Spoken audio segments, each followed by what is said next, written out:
And that's totally fine. But then I'll go to, you know, the two other kind of more formal definitions. And all of this kind of depends on what jurisdiction you're operating in, what state or tribe. There's slight variations depending on the state or tribe, and I will get into the Navajo Nation cooperative law in a bit. But generally, a cooperative can also be like a cooperative association or a corporation, which is a specific entity type under the laws of a state or tribe. And that entity type, just like a nonprofit corporation or a LL limited liability company, they're designed for a specific purpose. And so the cooperative association under the Navajo Nation and New Mexico also, they're designed for this kind of member-owned business. The purpose is to benefit the members. And, you know, when you're thinking about agriculture, the members, you know, are probably farmers, but they could be consumers. So they're that's the main thing, is that you're a bunch of members who have a similar goal in mind are coming together to work together. And then there's some tax benefits associated with that and some other rules and laws that you have to follow if you form a cooperative as a cooperative association or corporation. Hang on just a sec, Eva. Hi there, who just joined us? Hello, my name is Anthony. Anthony, hi. Welcome. Hello. And who's on the other line?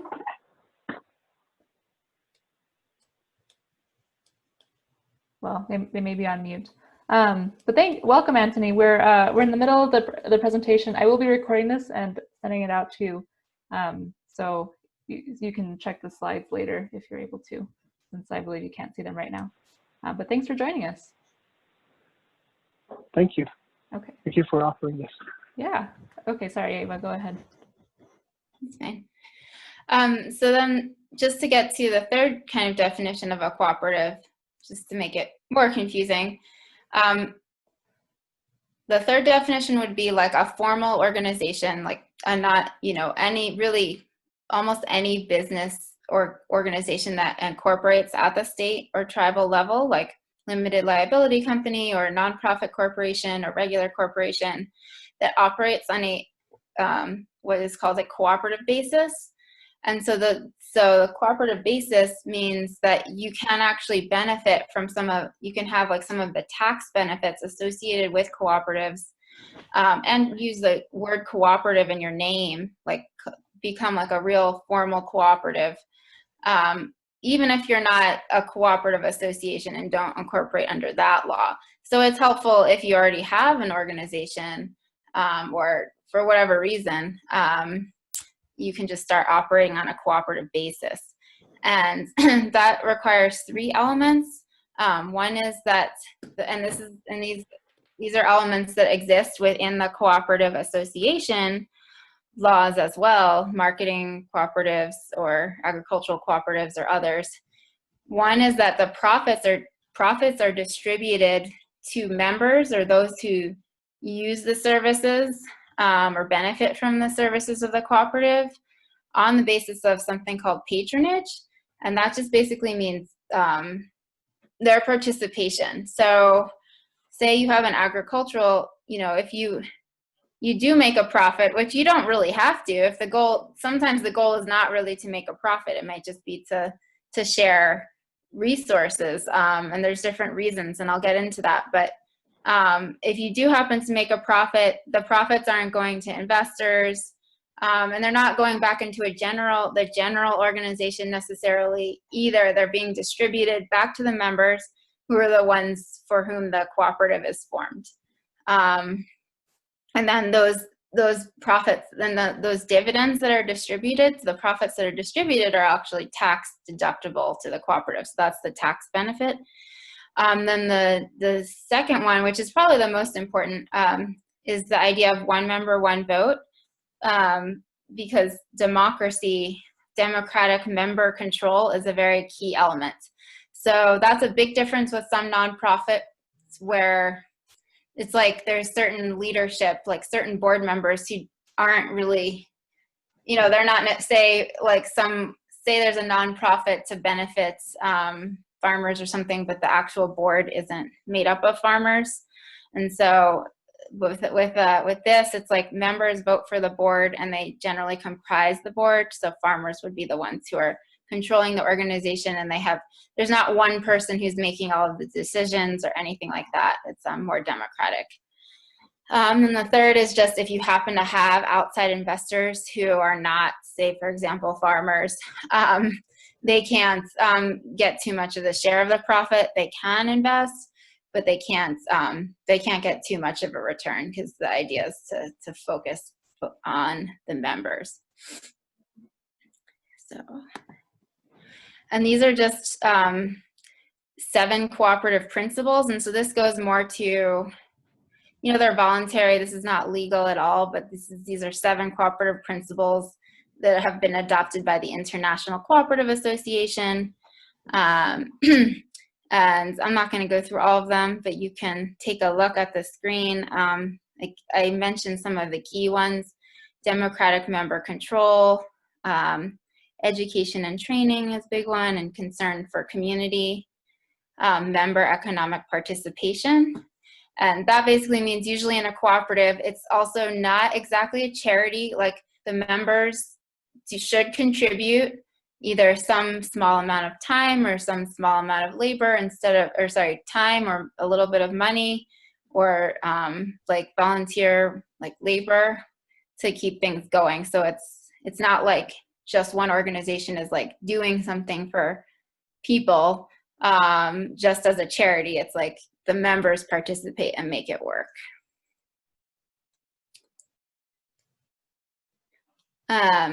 So here are some on the screen. I just through Sophia, I learned about San Xavier Co-op Farm, which is a good example. It sounds like, I don't know too much about them, but I did want to put them on there as a successful agricultural cooperative that is, you know, essentially Tohono O'odham, part of Tohono O'odham Nation, or the allottees. Correct me if I'm wrong, Sophia. That's correct. Yeah. Members of the allottees of the Tohono O'odham. So that would be a good one to look at. And then I have some other ones on here from across the country, other agricultural cooperatives. The one down in the corner, Our Harvest, is interesting because that one it's not like small farmers who all have their own separate farms, which is a typical structure for an agricultural cooperative, where you have small farmers coming together and they market their services together or something. That Our Harvest is, it's like a farm that there are a number of people who all work on one farm, and they're all the owners. They're all the members and the owners, but they all work on one farm together, I think. And then they also have the consumers, the people who buy the products from the farm, who are also members. So that's an interesting one. Then there's this one, Los de Mora, that's in New Mexico. I work with them in New Mexico. They're pretty traditional in terms of they aggregate their products, and you know, each of them like specialize in a different product, and then they market together. And they're actually have their own grocery store now, or they're going to be developing their own grocery store. And they have a farm stand together as well. And then there's one, Tuscarora, that's a huge one in the East Coast that I've worked with as well. And they are able to market to all kinds of stores and farmers markets throughout the region together. So does anyone have any questions so far? Like about just clarifying questions? So just to be clear, to be in a cooperative, you don't necessarily have to like all be farmers or all be beekeepers or anything like that. It's just you want to be in business together. Oh yeah, cooperatives exist in every industry, and as long as you're to be a member, you should be participating in whatever the goal is of the cooperative. But you can create like different membership classes, so that like maybe maybe there's a class of membership that has certain governance and certain benefits associated if you're a farmer, and then maybe a different one if you're a consumer, you're buying the stuff. So there's, but usually they do have some kind of focus. It's not just, you know, a community, because that would get a little confusing. You should have some kind of purpose that's, but yeah, you can have what we call a multi-stakeholder cooperative, where there's people who have different interests or different stakes in it. Okay. And it's pretty flexible. You can just kind of structure it the way that works. And so the idea is, like, again, there's probably people who are cooperating and collaborating, using cooperative principles already. And again, I just want to clarify too, cooperative, you know, you can use your own cultural, like your own cooperative principles that make sense for your culture as well. So it's not like you have to think about those 7 cooperative principles as the only principles. So I just want to say that. But why would you form a legal entity? Why would you, and that, to form a legal entity, that means you incorporate at the state or tribal level. So that means you're registering and you're filing articles of incorporation to form a formal, you know, business. And you will have to follow the law under which you're incorporating. You will, and you know, there's accountability and all of that. So why would you do that? Well, the first is to limit a certain personal liability of members, so the individual liability of members or the board for certain business done. I don't want to say all, it's still possible. So what that means is, like, say you're sharing stuff, you're sharing your profits, you're sharing money and that kind of thing in some informal way with other farmers. And then somebody goes and, like, gets into a contract, an agreement with a store, and then, like, you can't deliver on it. You all are personally liable. You could lose, you know, your assets, your, you will all get personally sued potentially, and, you know, lose, you know, whatever assets, or your bank account can be seized, or your home. But it is maybe not as much of an issue on the Navajo Nation. Like, if you own your own home, that's usually a big reason, is people don't want to risk losing their own personal homes through a lawsuit when they're, you know, engaging in business with others. So that's a big one. You know, it allows for a centralized bank account. So it's actually really hard to set up a bank account for an organization to streamline resources and money without having a legal entity and showing your articles of incorporation and whatnot. And then again, like the streamlined sharing of resources, employees, you know, marketing contracts, all of that kind of thing, so that you have one central way of doing that instead of each individual farmer trying to do their own thing. You might have like one point person or coordinator, or maybe you rotate it if you're all volunteers to enter into contracts to do, you know, to market the product together. And like, again, that would work, you know, if you want to hire an employee, like you hire the employee through the cooperative. And then to develop a structure for internal accountability and obtaining like investments or grants or things like that. You wouldn't be able to do that without a legal entity. But internal accountability just means like you're making promises and agreements with each other. So the members like have, you know, there's a system of governance and structure. So that it's equitable and not, you know, one person is putting in too much or more than another person in terms of financial investment or time or whatever.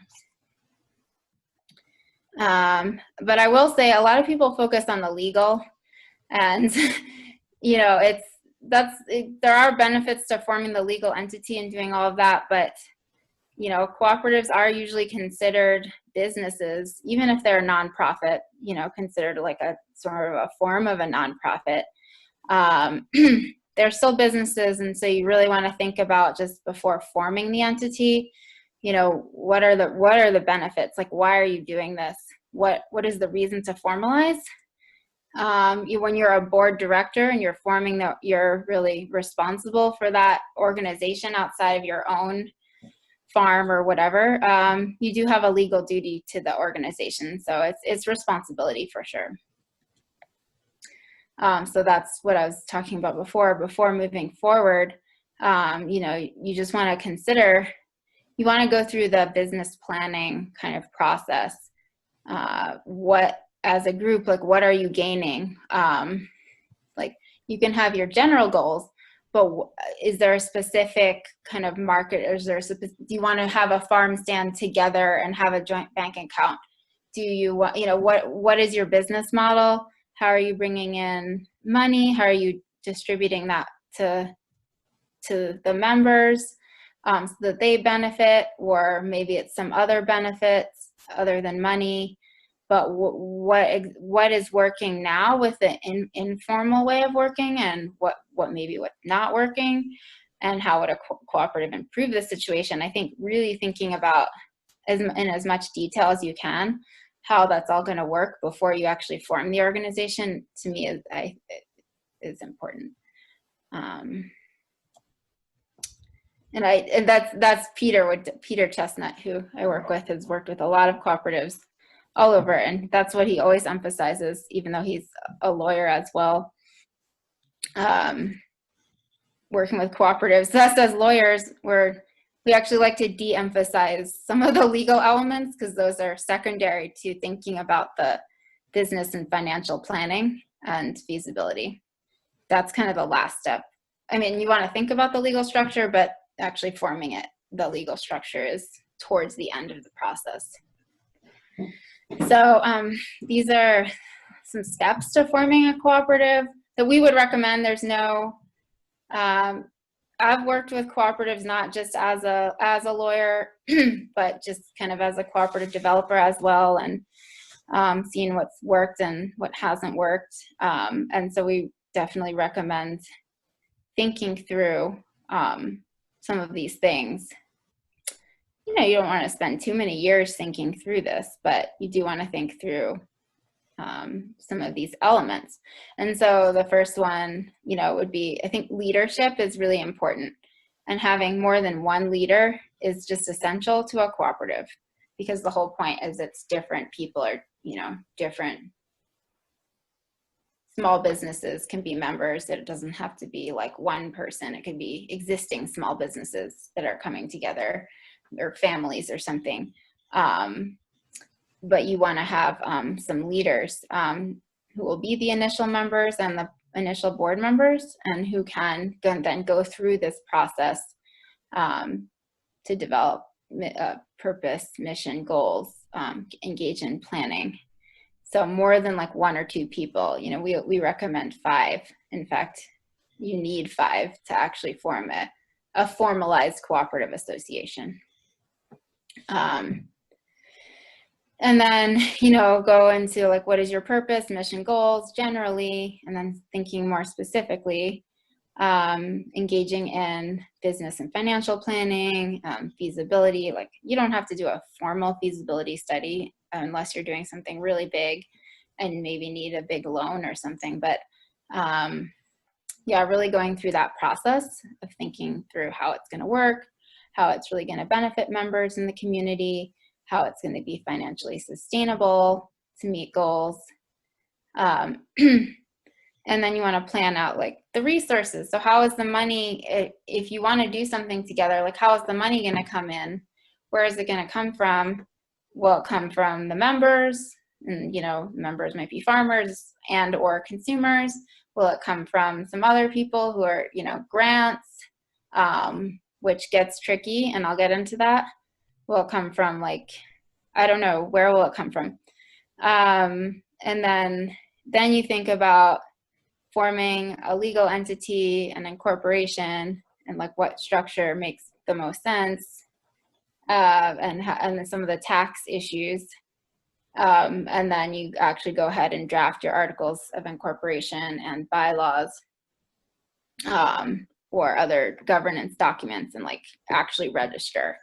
And then, and then you go through a process of adopting the bylaws and admitting members more formally. So then you have a process in which members might pay a small amount to be a member, and then they get some kind of benefit. Yeah. Any questions so far?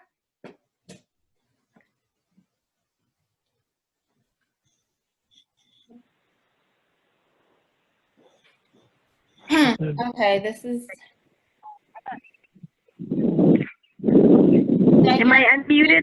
Okay. Can you hear me? This is Sherilyn. Oh, hi, Sherilyn. Yeah, I can hear you. Hi. Okay.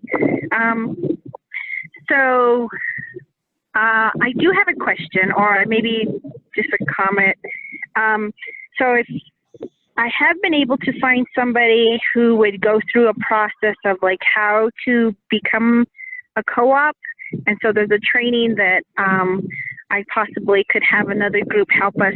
If there's interested people in this call that want to go through that process, and I don't know if that would help us, the group, whoever's interested, come to that place where you can kind of figure out what the leaders, who the leaders would be, what the purpose and the goals of the co-op would all entail. So some of that, my understanding with this training from another group that they're willing to help with is to help us figure that out, if there's parties or anyone else that's interested in doing that. So Sherilyn, I think that you're working with the organization I also work with called Cooperative Catalyst of New Mexico. Is that the Oh yeah, yeah. I also work for them, so I have like two hats. I'm trying not to mix them up too much because I was asked through my legal hat, Chestnut Law, but Okay. I'm not the lead on that particular project, but yes, I will vouch for the organization. Oh yeah, yay! It's a small world. Like all of us can work together, which I think would make sense for like just all the organizations working on cooperatives on the Navajo Nation to try to work together. Yeah. So my other question would be, because it doesn't have to just be like on Navajo. Could it be like the Southwest region or Northern Arizona? If there's other groups that want to be a part of the co-op, can it be like a region? Or do we need to be close by one another? I mean, what do you think? There's no like need. There's no you have to do this or have to do that. But you will work through, and I'm sure that AATech is also pretty good at like feasibility planning and financial planning. You're going to want to actually go through that business planning process of thinking about what are the transportation costs associated with bringing together product from different regions. I know that, I was also, there's something called the Regenerative Agricultural Cooperative that's forming, and I know that some of those folks, Bill Edwards was going to be on here too. And like we help them go through the process of, actually like figuring out the cost, the transportation costs. So that's something that you're just going to want to think through. Like, does it make sense to have one cooperative for a whole year? How will it work?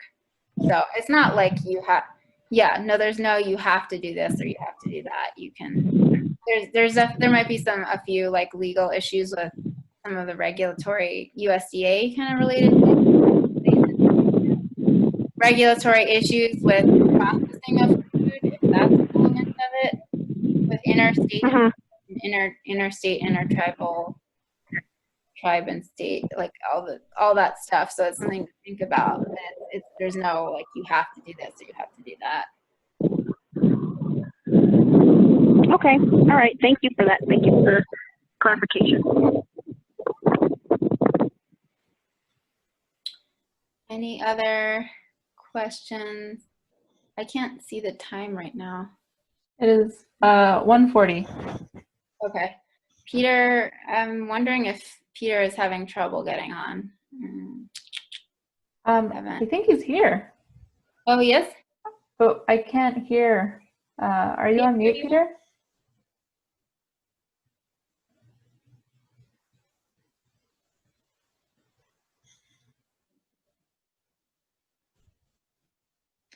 Well, I don't know. I'll just go through the No, still can't regional. hear Peter. Sorry, he's trying. Yeah, go ahead.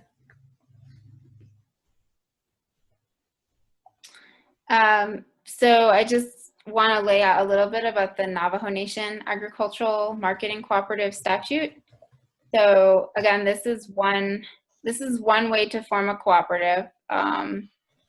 There was a group that tried to actually file articles of incorporation with the Navajo Nation, and they were not processed for over a year. So I don't know that I would recommend this until we absolutely know that the people at the business office will process the articles of incorporation. However, there is, if you're primarily on the Navajo Nation, and even if you want to have members from other tribes or just who live outside of the nation, you can do that, and there's definitely benefits to incorporating there. It's just this issue of this administrative processing issue that's a problem. But anyway, it's it's fairly typical of most agricultural marketing statutes. You need 5 people to join, 5 initial members. And for this particular one, this is specifically focused on agricultural marketing. So in this case, you probably would not be able to have consumers. I'd have to check. I'm not sure that you could have people who are not farmers join as members. So that's one potential downside. So I'd have to check on that. The purpose would be agricultural distribution and marketing. And it does primarily, like most co-ops, serve to benefit members and not investors primarily, though you can have some outside investors. So if there are some people, whether they be institutions, individuals, who want to, put in some money, which we would call maybe something like a preferred share. I won't get too into that, but they want to receive some kind of small return without having decision-making power and control. That is possible as well. And again, you can think about a simple cooperative just with membership, or you can think about shares, which is more of like a corporation. So that will allow for more investment if you have shares. You have to be approved by your local chapter, is from my understanding, file with the business office, business and regulatory. And like other cooperatives, the board of directors will manage the cooperative, and that's usually that's comprised of members. And also the members will vote for the board of directors. And then you have, your typical like elections, meeting procedures, that's all like in your bylaws, but it's fairly flexible. And then there's an Arizona Cooperative Marketing Association as well. And it's pretty similar. I mean, if you really get to this stage, I think we're happy to answer questions about all of the specifics. And then you could also form as a nonprofit corporation, which is what some especially consumer cooperatives do.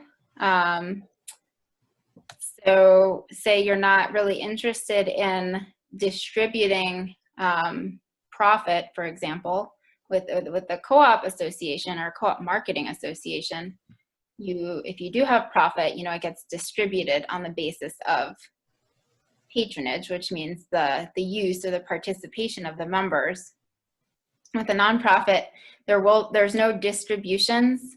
However, you can still have a democratic structure that's in which the members control the organization. So those who benefit, those for whom the cooperative is formed will still, you know, be the primary beneficiaries, and they'll elect the board of directors and come up with, you know, a plan. And I just want to say, because I will go into, this doesn't mean it's going to be a 501c3 necessarily, a tax exempt organization. I'll explain that. But you can form a nonprofit corporation that may or may not qualify for tax exemption.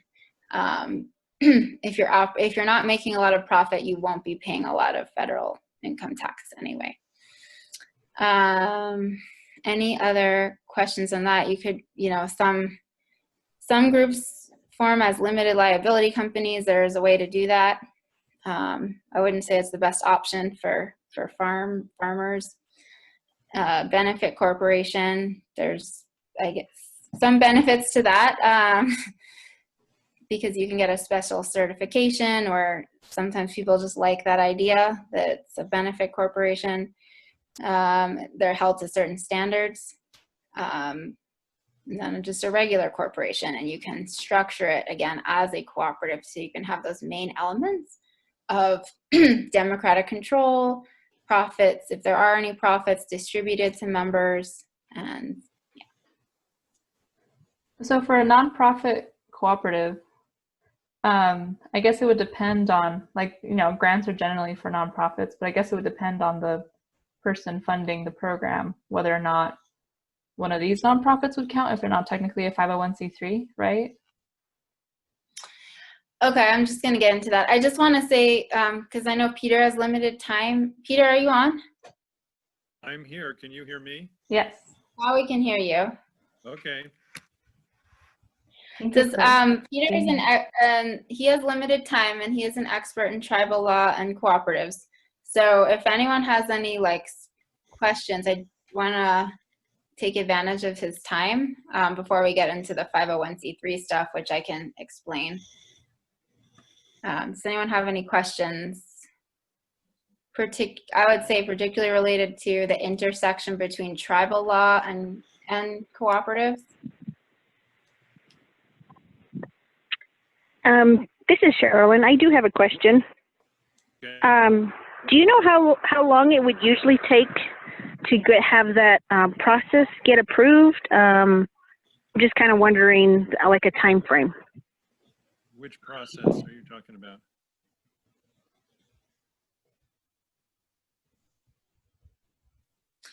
Do you mean filing the articles of incorporation and forming the organization legally? Yeah. From the time I know there's a process where the group will kind of figure out what they want to do. So the time you fill out your paperwork and then you get the approval process, I don't know if that's what you have to go through with the tribe. But what does that time frame usually look like?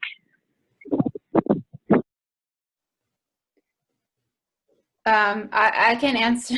Go ahead. I don't know if you heard me before, but with the Navajo Nation, they literally never processed. I don't know. I have no idea what the time frame is supposed to be, what it should be. It's just much slower than probably what it's supposed to be because of understaffing. And so I think it depends on where you're incorporating. I know with Arizona or New Mexico, it's pretty quick. They'll process your articles of incorporation within a few weeks. So maybe a couple months, a few months, 6 months? It's really hard to say. It's totally different. Okay. I don't know, would you want to form a Navajo Nation?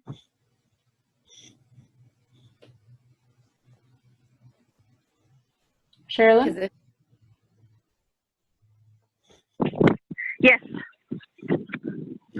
Yes. Hello? Would you want to form on the Navajo Nation, or are you thinking of somewhere else? I'm thinking maybe off the Navajo Nation. Well, I guess it depends on who's going to be in the group. That's probably where it would come down to, really. But I kind of think it would be off the nation is where I'm thinking. I don't know. I guess I would have to also look at the different benefits. But it really does come down to who's wanting to do it as well. Right. Yeah, I think there's different, and Peter, you're welcome to chime in. I think like when you're talking about like actually developing your articles in a corporation and answering all of the questions you need to answer to figure out, you know, your structure, who's your board of directors, are you organizing with or without shares, those questions, that will take as long as it takes you depending on your group. So there's no particular, you know, particular time frame. It would be at least, I would say, a couple of weeks to figure that out. And then when you actually go and incorporate, you know, file with the state, Arizona or New Mexico, probably a couple of weeks as well. Yeah, this is Peter. I think the longer time is going to be the time that you spend getting the group organized and deciding the leadership and the initial members, and you know what you share and what you want the business to do. That the actual time from converting that into articles of incorporation or articles of association and sending it off to the entity that's going to charter the corporation, whether that's New Mexico, Arizona, or Navajo Nation. As Eva said, our experience with Navajo has been very slow. Experience with New Mexico is quite quick. I'm not sure what it is in Arizona, but that should not be a holdup for what you're doing. That I think figuring out who's going to be involved and what you share and what you want the entity to do is probably going to take more time than after you've done that and come up with a list of initial directors and incorporators and purpose and how you're going to finance it with or without shares. That's going to take longer than the time to have the articles of incorporation or articles of association or organization processed by the chartering entity and sending you their certificate.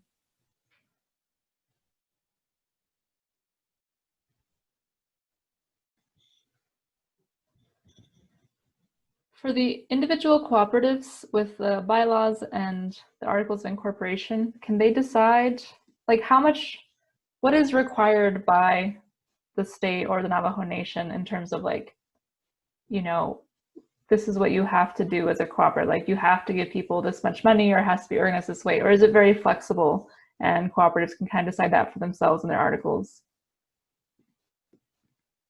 The money part is very flexible, that the requirements are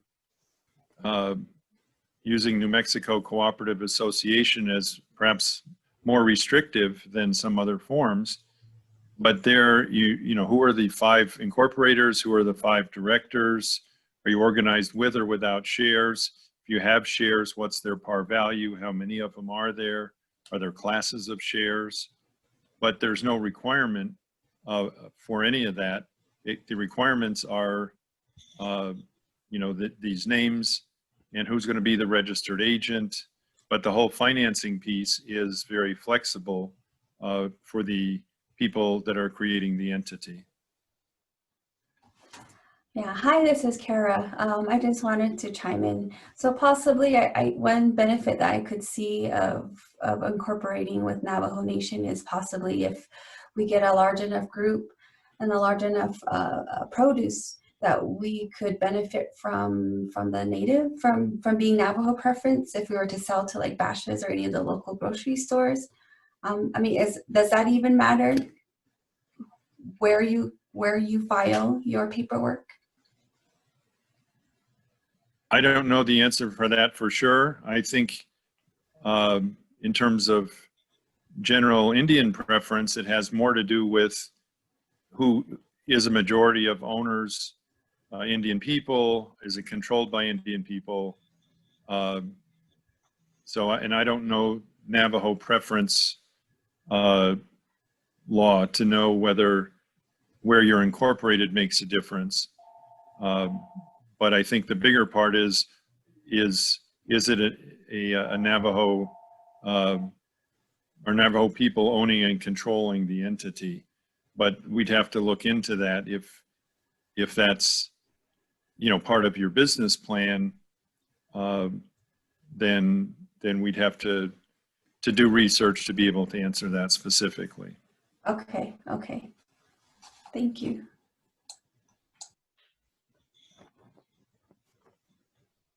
So it I'm sounds going to like, have to ring off in just a couple minutes, so if there's anything else you want from me, now's the time. so it sounds like in terms of being incorporated somewhere, it doesn't matter too much. Like you can do business anywhere once you're incorporated wherever. That's correct. If you do business outside the jurisdiction where you're incorporated, then you need to register as a foreign corporation doing business wherever you're doing business. But that's a pretty simple process. In New Mexico, it's a form and $50 or something to be recognized as a foreign entity doing business in New Mexico.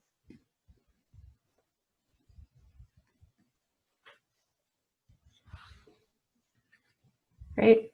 Thanks for being here to answer questions, Peter. We appreciate it.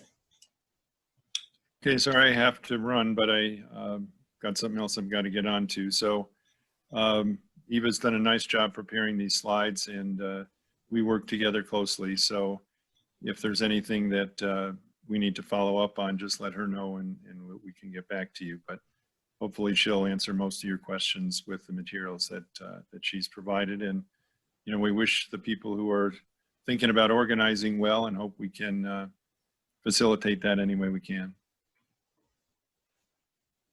Thank you. Thanks, Peter. You're welcome. Goodbye.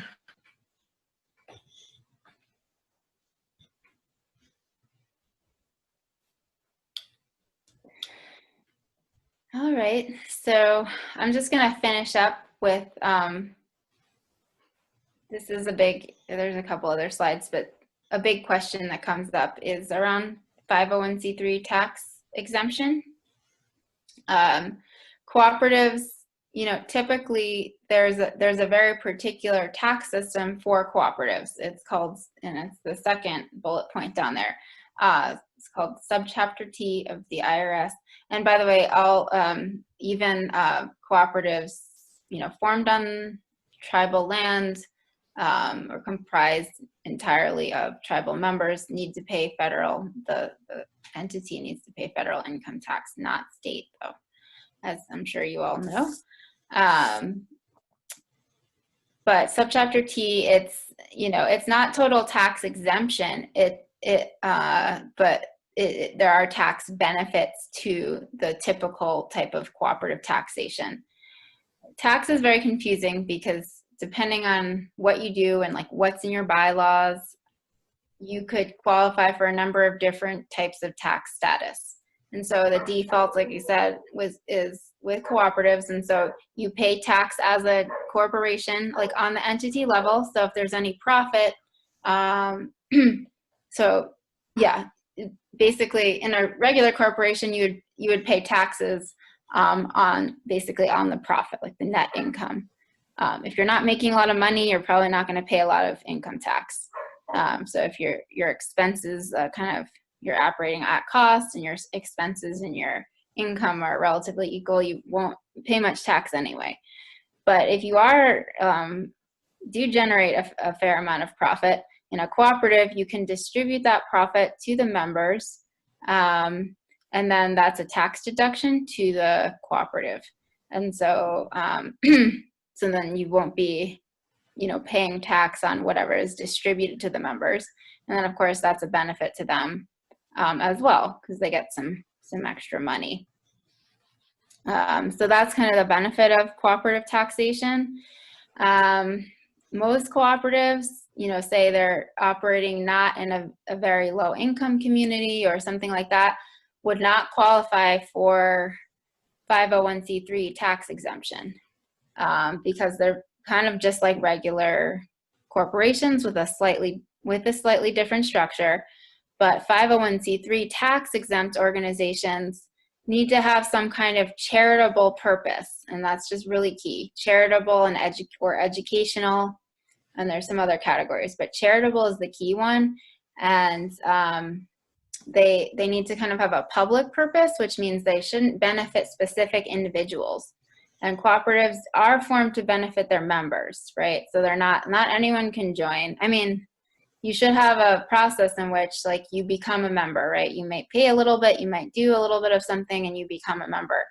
And it gets tricky with trying to qualify for 501c3 status specifically as a cooperative. It is possible. I think there are some cooperatives that have been able to draft their bylaws in a way in which they're very inclusive. They're not necessarily benefiting specific members. They have a mission to benefit the community, just like a nonprofit. And again, it could just be a nonprofit that's kind of operating as a cooperative in a way. It could just be a nonprofit corporation in which farmers are working together. If you really want to get that 501c3 tax exempt status, you do have to be very careful about how you're drafting your bylaws and articles and how you're framing your 501c3 tax exemption, like tax exempt application to the IRS. If you're in I think there's definitely a lot of exceptions for low income areas that need economic development. So I think it could definitely be possible. You just need to be careful. And what else do I need to say? Even if sometimes cooperatives, if they themselves don't qualify for tax exempt status, and they want grants, because that's the main reason you'd want a 501c3, is to get grants so that the foundations, provide tax deductible donations. They require the 501c3 status.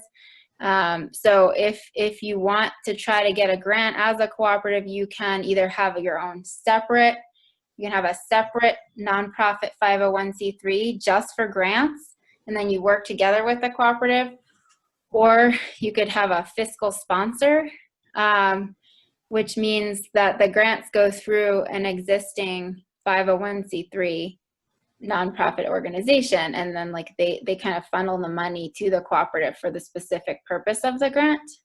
So there's definitely ways you can still obtain grants as a cooperative without actually getting that special status. Does anyone have any other questions on that?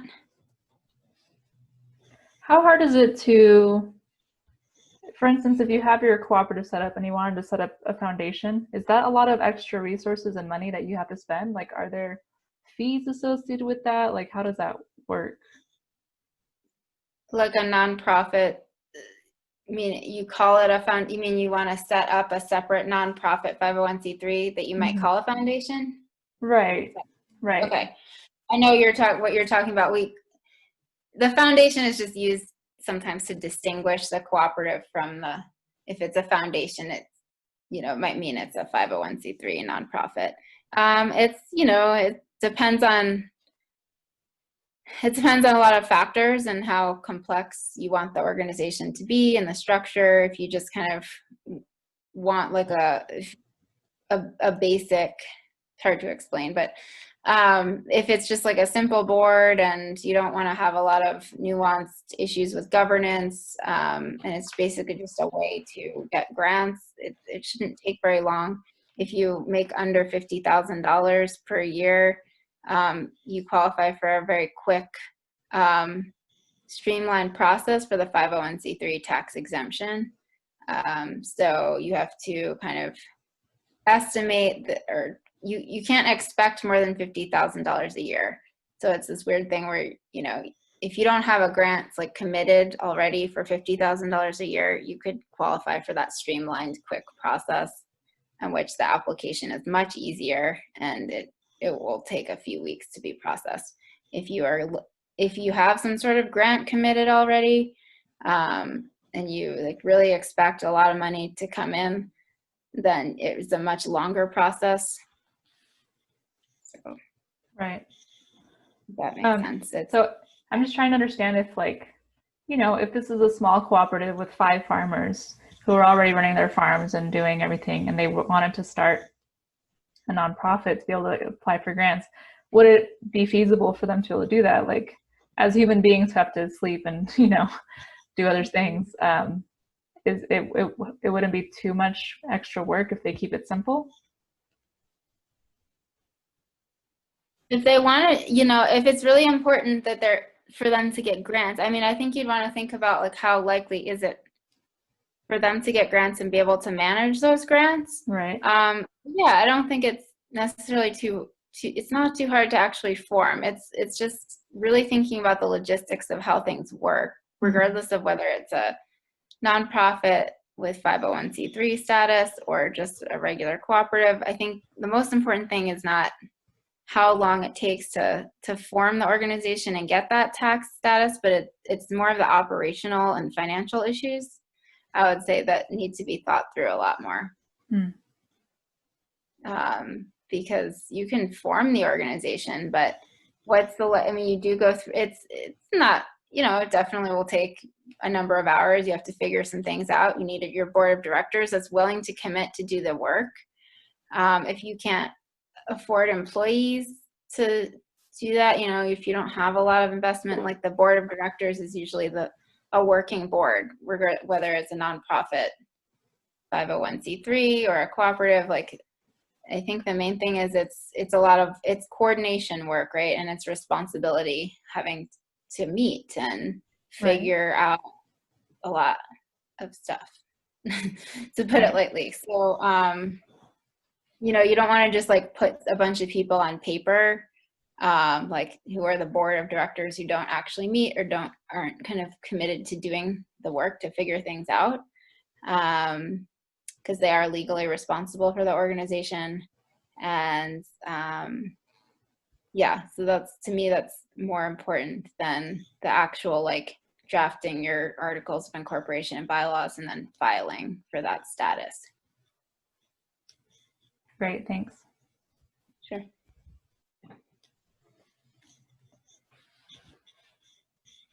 I mean, I will say that, yeah, if you are able to get a big grant, like if there's some compelling reason why a foundation or government entity wants to fund the cooperative through a grant, then that will allow for some staff, which is helpful, you know, in terms of engaging in the process. But no staff is going to make like a lot of major decisions without the members and the board. You know, they're going to want to consult. Sure.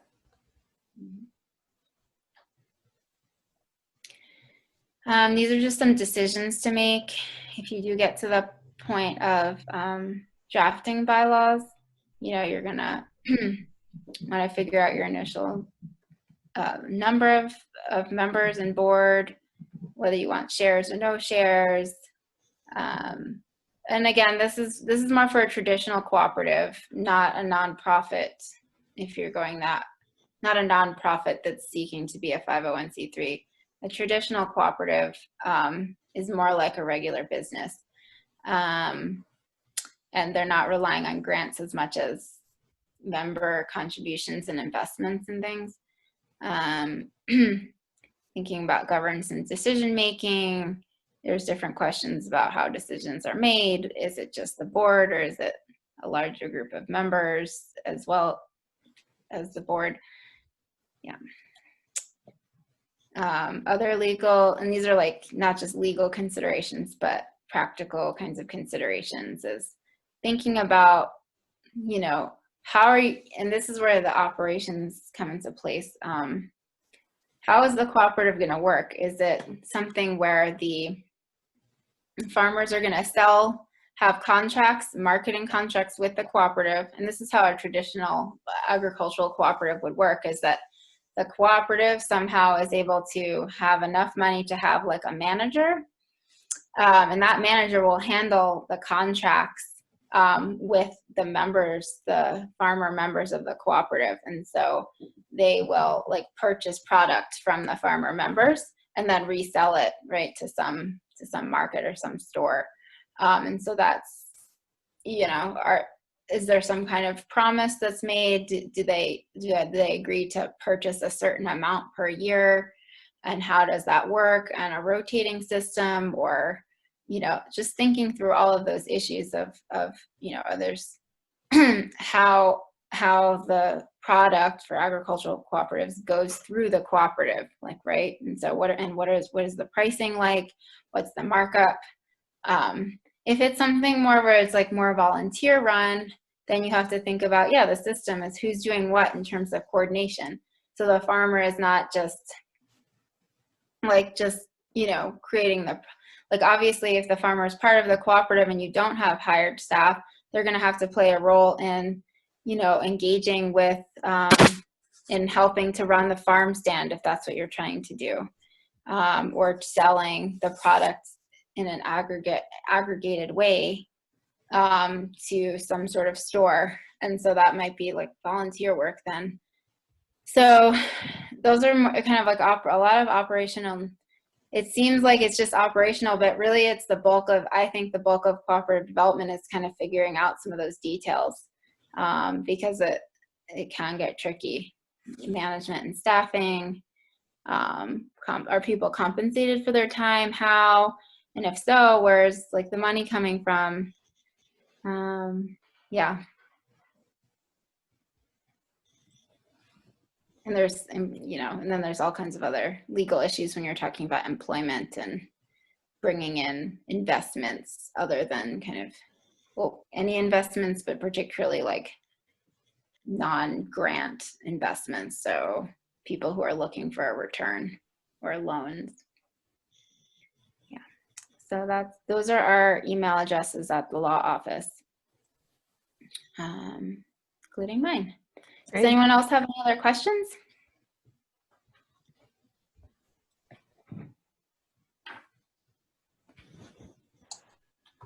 I have one. Do you have any, this is Kara, do you have any examples of any successful Native cooperatives that are currently doing business, or any other food agriculture cooperatives that are kind of local, small base, like here on the reservation, that are successful? Or like, what would you recommend for us here on Navajo? Because I know we're operating on a large land base and we're all separated by miles.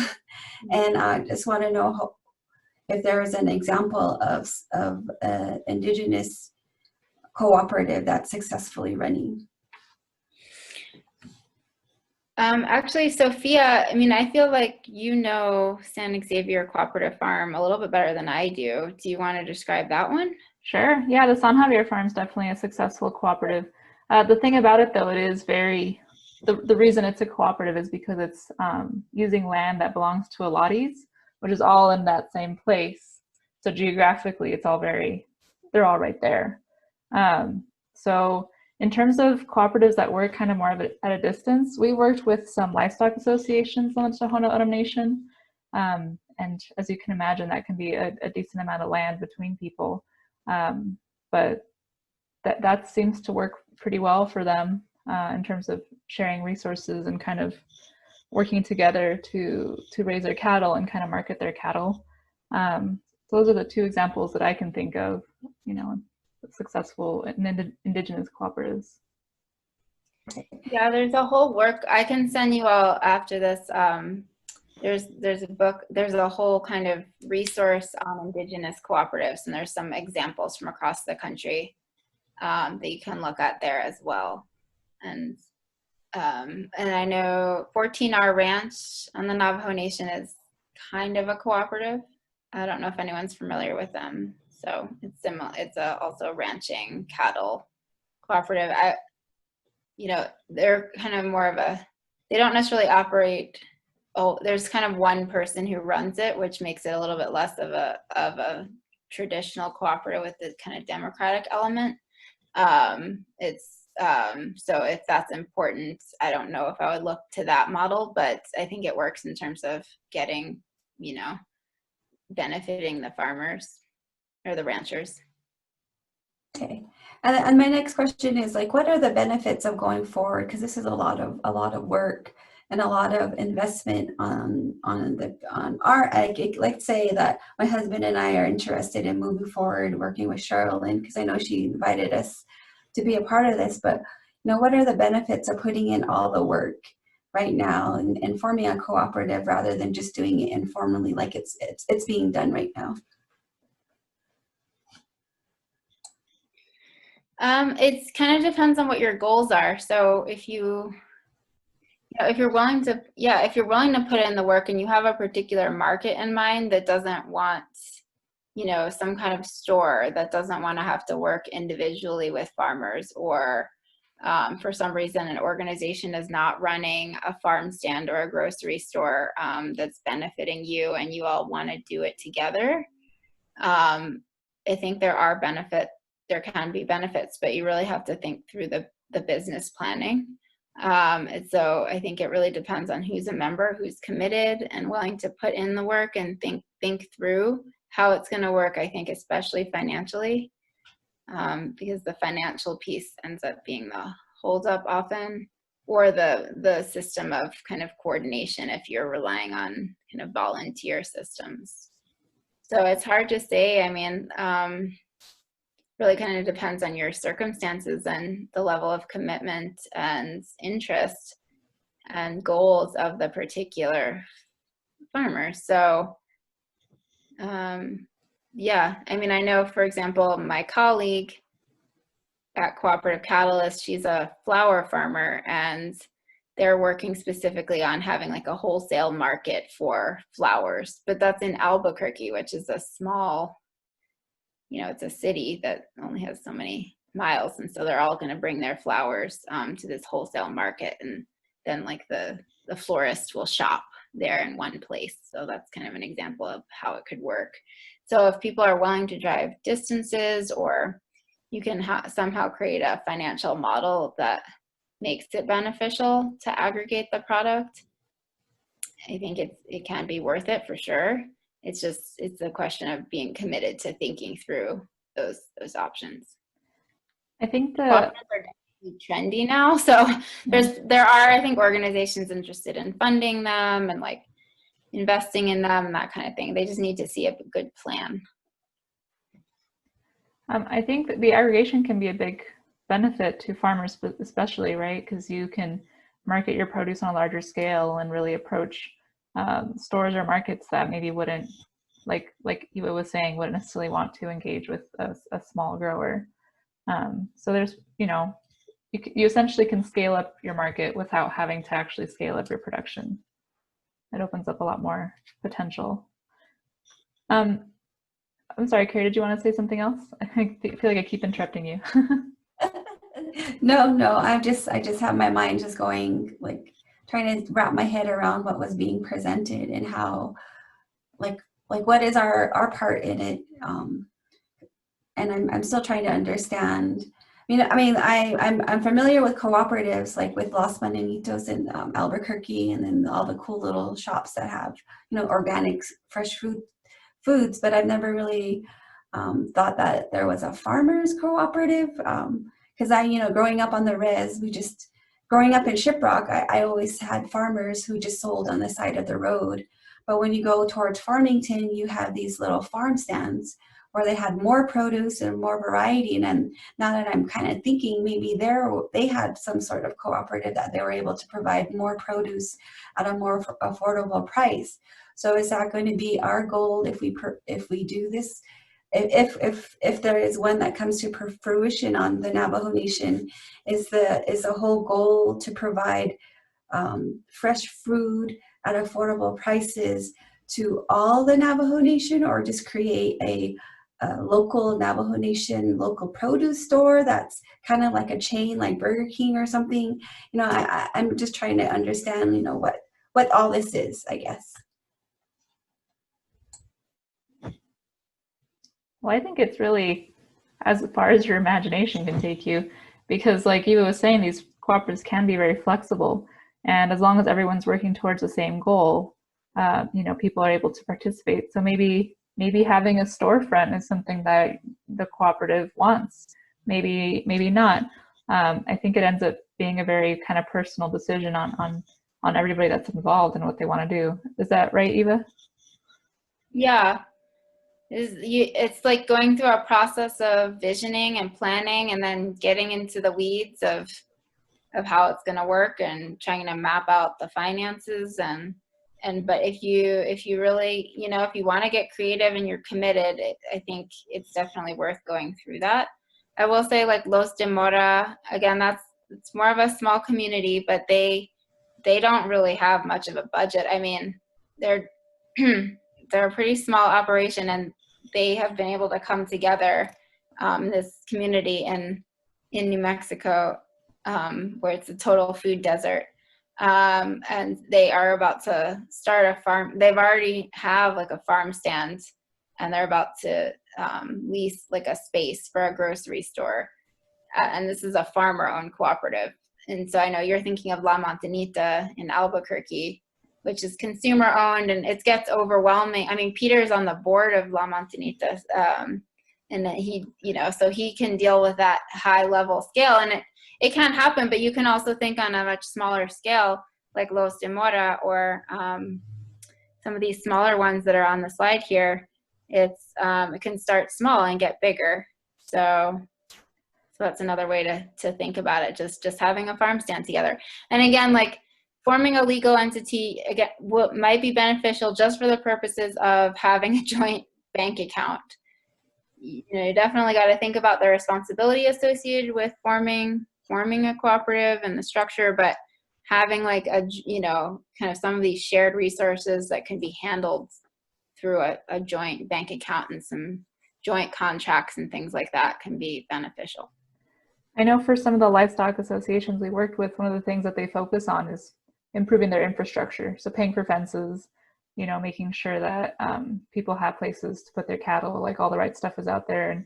And so they use their cooperative like resources to be able to hire help and kind of do that kind of work. It's not necessarily the same as farming, of course, but maybe part of the cooperative is improving the infrastructure on the participating farms. I don't know, Yeah, that's the other thing, is thinking about not just marketing. That's a good point, is like buying things at scale. So you could purchase product. Yeah, you could purchase things at a lower cost if you're purchasing at scale and then distributing those inputs or whatever to the members.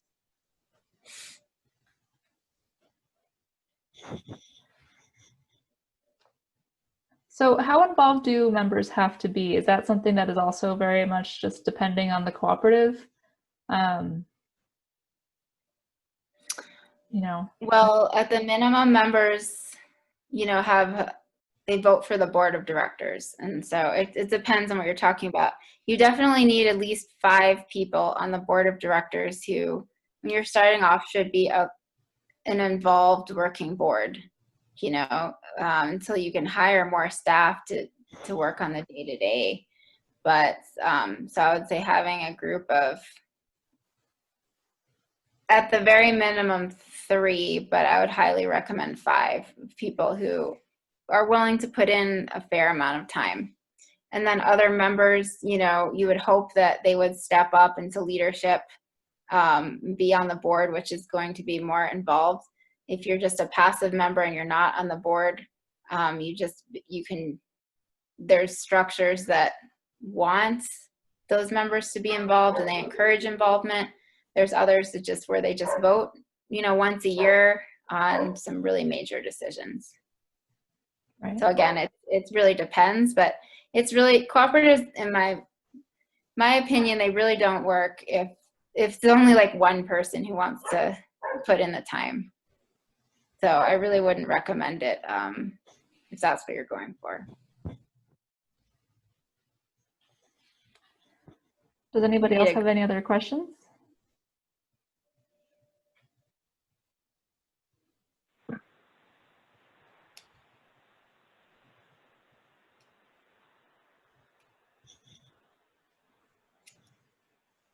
No.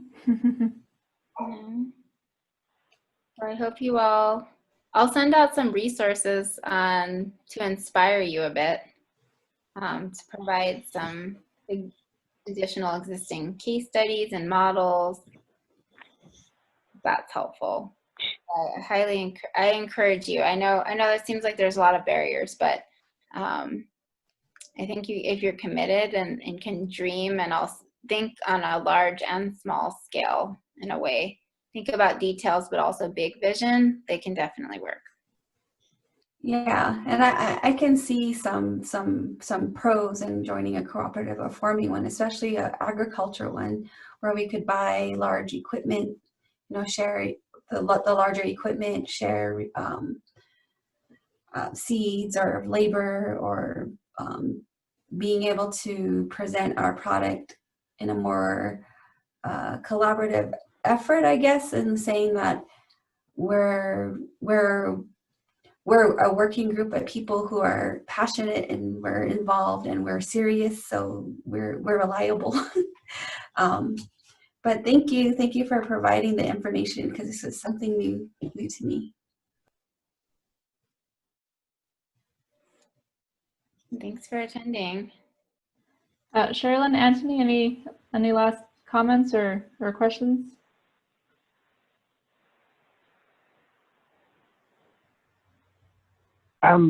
This is Anthony. So what I got from this real quick, just real quick, is cooperatives are capable of being flexible, and what they would need is just the vision, the planning, the financial and fiscal responsibility, a business plan and policy, and then overall just the structure. Would that pretty much sum up what a cooperative would need? Long story short. Yeah, just like any business.